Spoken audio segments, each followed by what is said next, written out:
She pushed open the outer doors to Steve's office and paused, her hand resting on the knob of the inner door. Her heart raced.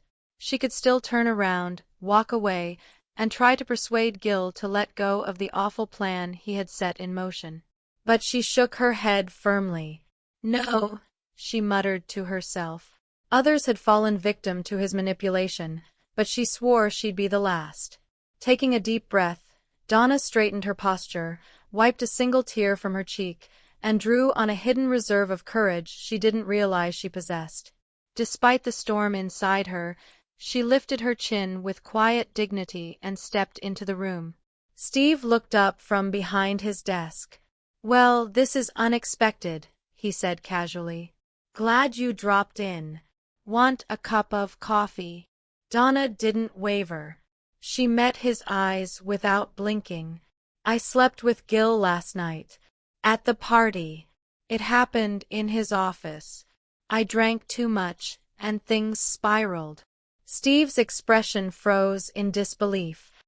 His mouth opened slightly, but Donna continued before he could speak. "His office had hidden cameras. He recorded everything. And today, he tried to use those pictures to force me into sleeping with him and his business partners. He said it wasn't the first time he's done this to someone." She tossed an envelope across Steve's desk. It landed with a slap. "I wasn't forced. It wasn't assault. I consented. In that moment, I even enjoyed it. Something about it felt exciting and wild. But when I told him it would never happen again, he tried to blackmail me with those photos." Steve silently picked up the pictures and looked through them one by one. Each image seemed to deepen his disbelief. "I thought we had something real," he said, voice low and wounded. "I thought our marriage meant something." "It does," Donna replied, voice softening.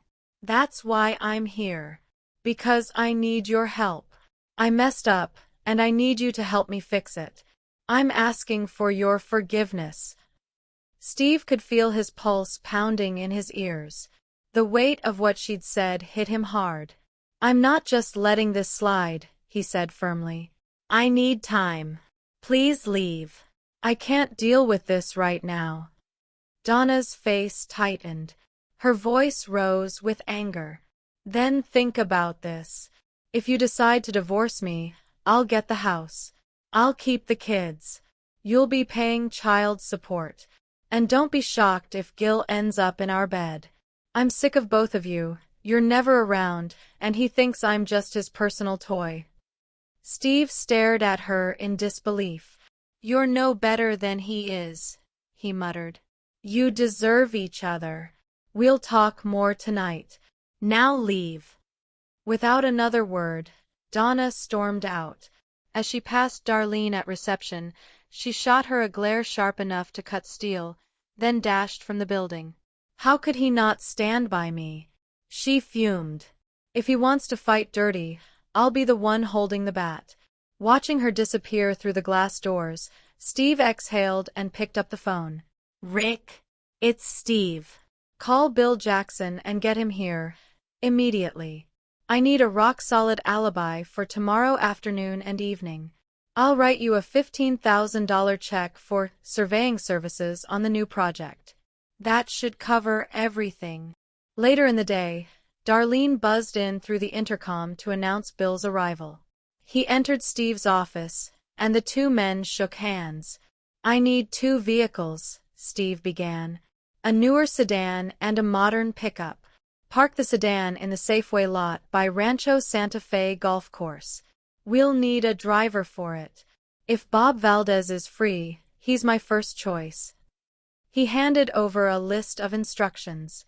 "Make a second set of keys and give both to Valdez. I'll meet him at the truck tomorrow at 4 p.m. Rick will pay you $5,000 now and another $10,000 once the vehicle and Valdez are delivered. You'll handle his cut." A few hours later, Bill called Steve. "Spoke with Valdez," he said. His message was, "Tell them Valds is coming." When Steve got home, Donna was in the kitchen, cooking dinner for the kids. He greeted the children, asked about school, and made polite conversation. Not a word passed between him and Donna. Later, he retreated to his room and unfolded a highway map.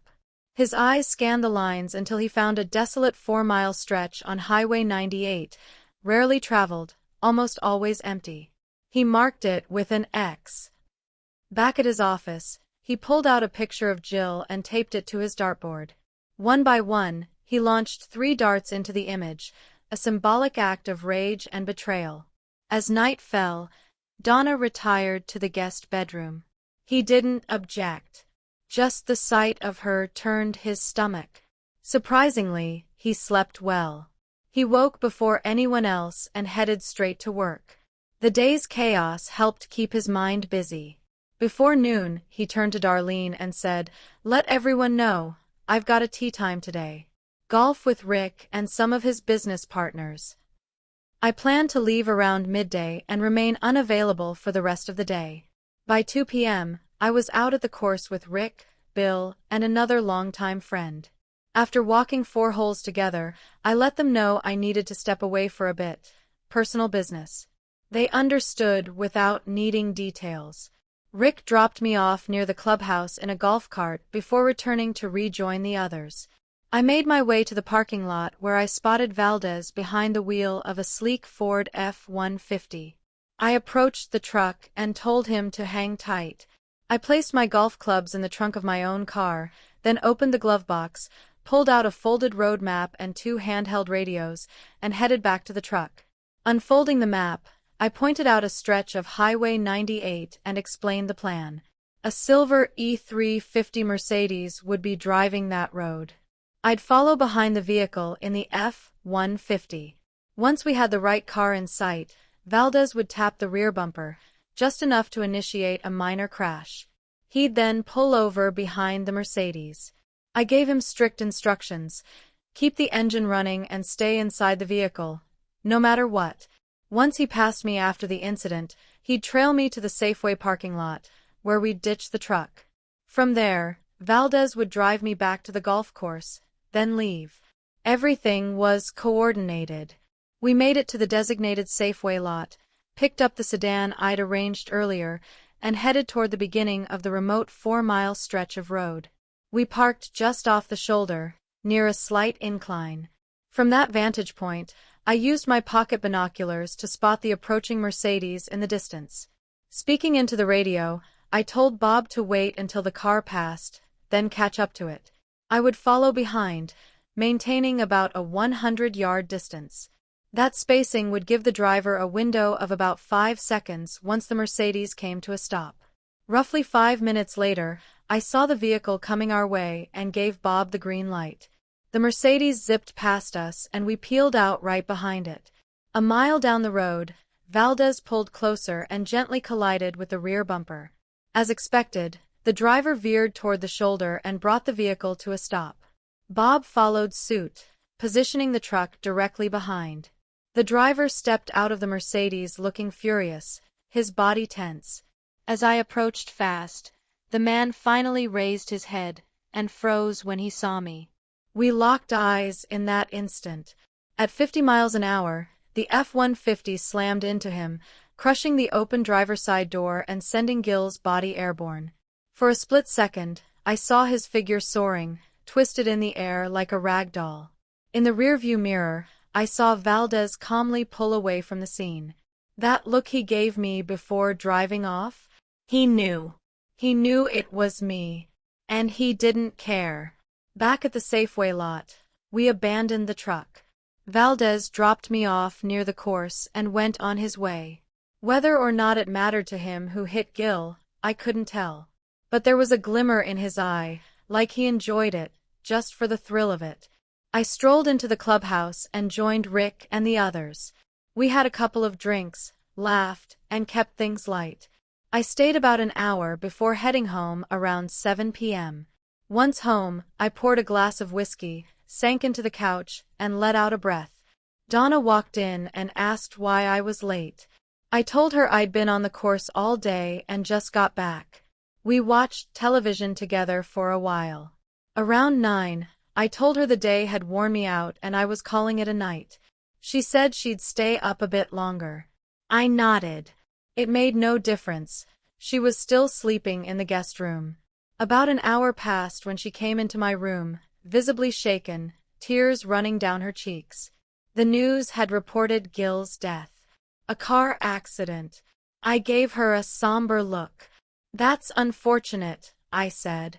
But when it's your time, there's nothing anyone can do. Her voice cracked as she whispered, "Did you do it?" I stared at her and calmly lied. "No. I was with Rick and the guys all day. I had nothing to do with it." I added, "Don't flatter yourself by thinking this was about you." The following day, she watched me walk into the room and quietly remove Gil's photo from the dartboard. She said nothing. She simply turned and went to the kitchen. A week later, I came home earlier than usual. While upstairs, I heard a sudden crash and a scream from below. I rushed down to find Donna collapsed beneath the dartboard. She had seen her own photograph taped to it. I peeled it off, threw 3 darts into the empty board beside where the photo had been, and left the room without a word. It hit her then, how serious the game had become. How sharp the edges of life could be when played like this. A decade later, I awoke as sunlight began creeping over the mountains. I looked down to see Donna kissing me frantically, smiling with tears in her eyes. "Good morning, darling," she whispered. And just like that, the day began. Ordinary, quiet, normal.